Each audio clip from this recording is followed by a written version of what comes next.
Le gouvernement comorien et son président Mohamed Taki ont rejeté hier les propositions faites par la France et le COJI pour la participation mahoraise au 5e Jeux des îles. Selon le ministre comorien de la Jeunesse et des Sports, les négociations n'ont pas abouti compte tenu du court délai pour les mener à bien et par conséquent, la candidature des Mahorais n'est pas recevable. Cette décision est ressentie à Mayotte comme un échec pour la diplomatie française dans la zone de l'océan Indien. Et ce matin, à l'occasion de l'Assemblée plénière au Conseil général, les conseillers de l'opposition ont interpellé le président concernant ces Jeux des îles qui débutent dans une semaine maintenant. Reportage Steve-Henri Peters, Mustapha Bourrel. 2 500 000 francs pour l'organisation des Jeux, 1 million de francs pour la cérémonie d'ouverture, 900 000 francs pour la participation du club Réunion, etc. Le moins que l'on puisse dire, c'est que le Conseil général s'est impliqué dans l'accompagnement des Jeux des îles. Conseil général, mais plus de 5 millions 900 sur la participation, la participation réunionnaise aux Jeux. Or, aujourd'hui, il y a ce problème qui est posé. Est-ce que les Mahorais viendront? Est-ce que les Comoriens viendront? Est-ce que les Jeux se tiendront? Donc, il y a là un problème important pour le sport à La Réunion, pour l'économie réunionnaise. Je crois que notre département, le Conseil général, les institutionnels d'une manière générale, doivent intervenir et doivent montrer leur présence sur cette question qui concerne toute la Réunion. Le Conseil général a œuvré dans le sens de l'existence et de la pérennité de ces Jeux. Il faut savoir qu'il s'agit des Jeux des îles et non pas des Jeux des États. Et Mayotte a bien entendu toute sa place là-dedans. Mais la diplomatie a aussi d'autres préoccupations, d'autres soucis. C'est donc au gouvernement français, qui représente donc la République pour nous, de prendre en main ce dossier. Mais faisons confiance. Je pense que nous ne pouvons pas passer à côté de la présence de Mayotte dans les années qui viennent. La démarche de l'État français va dans le même sens et ce n'est pas, comme le rappelait ce matin Jean-Claude Lacouture, quelques nations que ce soit qui doivent dire qui peut représenter la France dans une sélection nationale. Opération humanitaire en Inde. Avec l'aide des collectivités réunionnaises, une mission a pu partir là-bas. Elle a récolté des fonds qui ont permis de construire une école de 26 classes. Julien Ranin du Conseil général faisait partie du voyage. Il répond à Pierre Gauff. Nous avons collecté lorsqu'il y a eu la famine et les massacres en Rwanda. Nous n'avons jamais su ce que devenu notre argent. Nous avons collecté aussi dans le sud de la France, mais la Croix-Rouge française nous a fait savoir ce qu'elle avait fait avec l'argent. C'était destiné aux sinistrés. Nous avons déjà collecté à plusieurs reprises pour Madagascar. Cette fois-ci, nous n'avons pas voulu que l'argent transite par la Croix-Rouge réunionnaise, Croix-Rouge française et Croix-Rouge internationale parce que, et ce qui est normal d'ailleurs, pour leur fonctionnement, il y a un prélèvement sur les sommes collectées. Ce que nous voulions, nous, à La Réunion, c'est que tout l'argent collecté à La Réunion soit destiné aux sinistrés, aux territoires véritablement sinistrés. Donc 500 000 francs collectés à La Réunion, 500 000 francs investis dans cette école de 26 classes à Killary. Toute cette semaine, nous allons vous faire vivre le périple de 300 Réunionnais la semaine dernière sur la terre de leurs ancêtres. Un voyage qui nous emmène ce soir sur un ancien entrepôt qui a servi de point de ralliement aux 100 000 engagés indiens. Un reportage de nos envoyés spéciaux Steve-Henri Peters et Jacques Payette. Bienvenue à la caserne des pompiers de Pondichéry, nous dit ce Colam.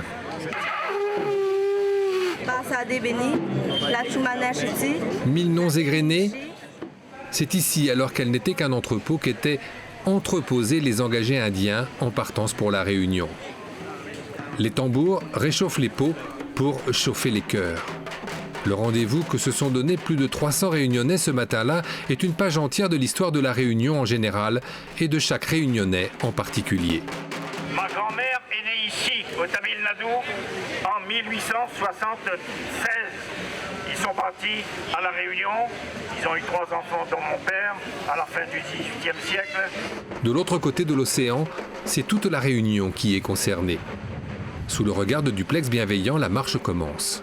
C'est un moment très fort, c'est un moment de cœur que nous dédions, nous, ambassadeurs de la Réunion en Inde, tous ces Réunionnais qui sont venus, certains en pèlerin individuellement.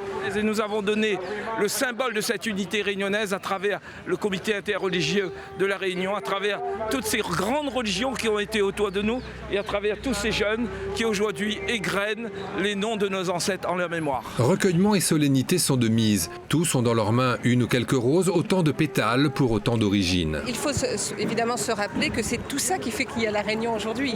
Sans tous ces apports, ce ne serait pas la Réunion, ce serait autre chose, il y aurait autre chose. Mais cette société, elle est riche de tout cela. C'est cette diversité qui est la condition de notre unité. Alors Madagascar, l'Afrique, la France, le Gujarat, le Tamil Nadu et la Chine. De l'Inde ancienne, on en vient à l'Inde moderne et c'est au pied de Gandhi qu'au gré du vent, les fleurs sont jetées dans l'écume. D'entre ces rochers du rivage qui ont vu partir les premiers Indiens pour notre île, plus de 150 ans se sont écoulés. Voici quelques objets de la vie quotidienne que les archéologues ont rapportés de Tromelin, île qui abrite aujourd'hui une station météo. Sur ce bout de plage, ils ont également mis à jour des ossements humains et d'oiseaux et des murs de bâtiments. Le 31 juillet 1761, le bateau Lutil s'échoue sur cette île de sable. L'équipage regagne Madagascar sur une embarcation de fortune, mais abandonne 60 esclaves sur l'îlot. Ce n'est que 15 ans plus tard, en 1776, que la corvette La Dauphine récupère les survivants, 7 femmes et un bébé. Les 2 campagnes de fouilles de 2006 et 2008 ont donc permis de mieux comprendre comment ces hommes se sont organisés et ont survécu 15 ans durant. Une société organisée.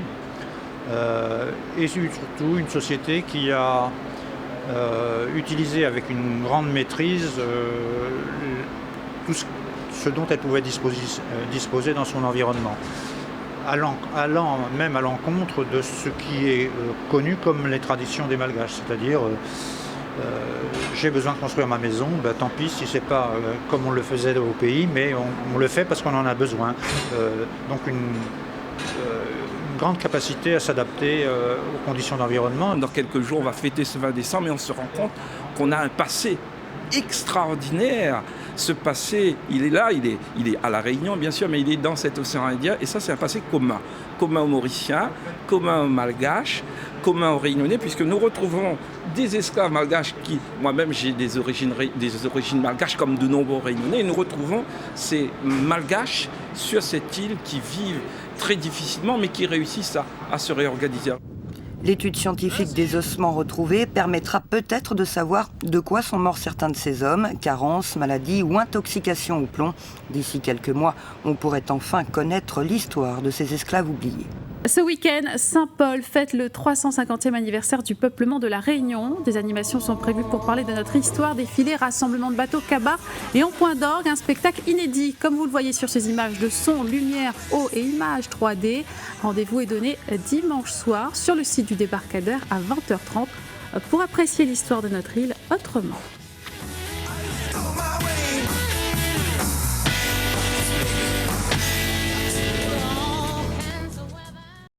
On est en manque de femmes et ces femmes vont se marier avec les colons. Librement. Ça donnera les blancs, ce qu'on appelle les colons blancs, mais qui deviendront eux-mêmes, puisque les enfants sont métis. En fin de compte, quelques années plus tard, on n'a plus de blancs. On a des métis. Les métis, mais des métis qui intègrent le système de l'esclavage. Ce qui fait que, tous les Grondins, les Paillettes, les Waro, les Fontaines, dans un premier temps, seront des esclavagistes. Ensuite, après, ils deviendront, certains affranchis, certains deviendront des petits blancs. Hein, et donc, on a cette société particulière qui est la société réunionnaise qui se met en place. La route de l'esclave. Reportage de notre envoyé spécial Olivier Murat.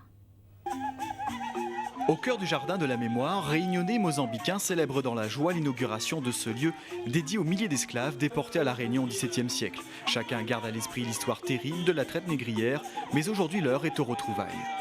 Dans une histoire de la souffrance qui est extrême, qui est violente, on a quand même réussi à avoir des richesses. Et les richesses, ce sont les richesses culturelles qui viennent du Mozambique, qui viennent de Madagascar, qui viennent de l'Afrique, qui viennent de l'Inde, qui viennent de l'Indonésie, puisqu'il y a eu aussi des esclaves malais, et de se dire qu'en fait, ensemble, on peut aller très loin. Devant des stèles où l'histoire de l'esclavage est gravée à tout jamais, en français, anglais, portugais ou makwa, la langue originelle, on rappelle cette page noire de l'histoire. Ce jardin est important pour les Africains d'aujourd'hui et ceux des futures générations.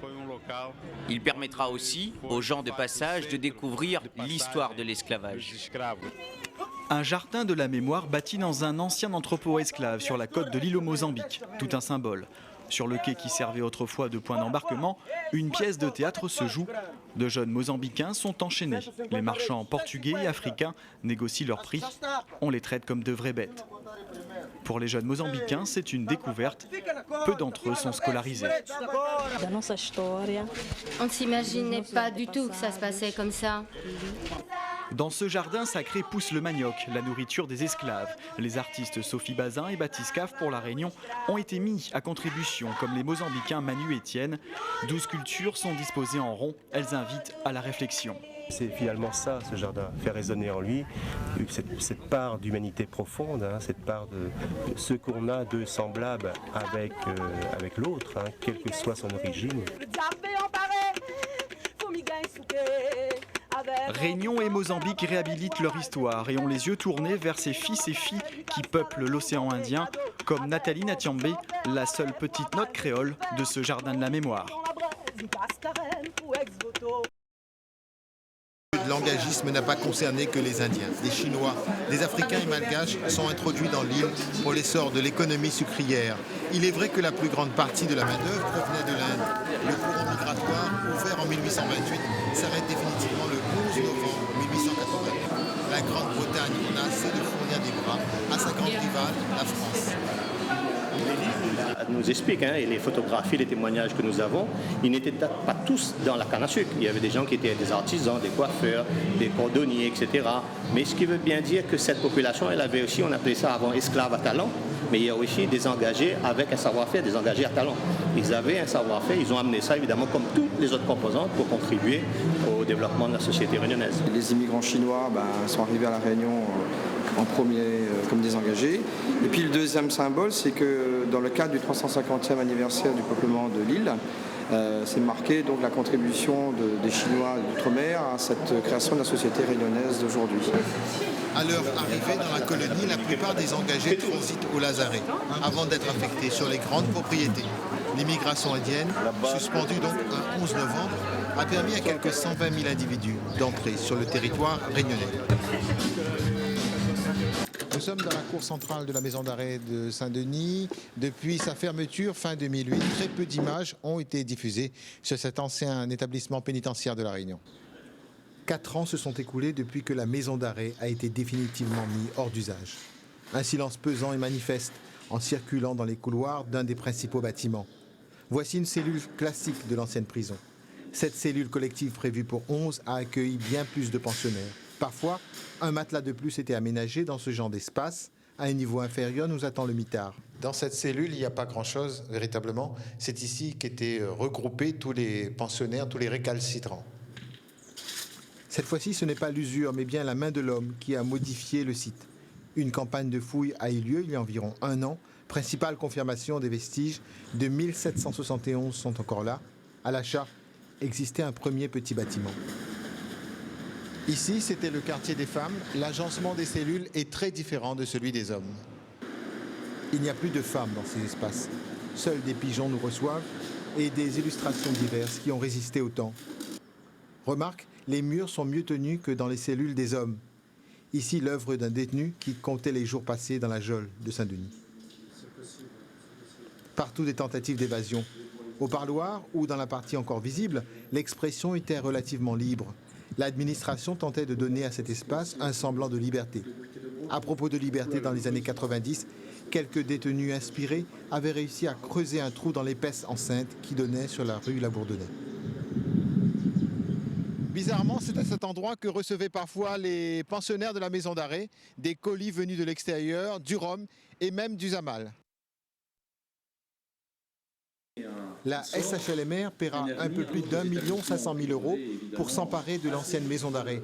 La SEM a promis de laisser 55% du foncier au logement social, ce qui réjouit la mairie de Saint-Denis. Nous retrouvons là-dedans le grand principe qui est donc la mixité sociale, la densification des commerces et surtout la place, puisque ces gens qui vont habiter en logement, qui habitent en appartement, n'ont pas de cours. Ceux qui ont pris la responsabilité aujourd'hui de détruire cette prison pour y mettre des logements sociaux, lieu, sur un lieu de souffrance, sur un lieu où il y a eu des esclaves qui sont morts, Élie, la révolte de Saint-Leu, sur un lieu où il y a eu des engagés indiens. Donc ce que se passe aujourd'hui, c'est vraiment piétiner, plus que piétiner, l'histoire de la Réunion. La transaction effectuée permet à l'État de se débarrasser d'une épine du pied. Ce site qualifié de honte de la République sera démoli l'année prochaine.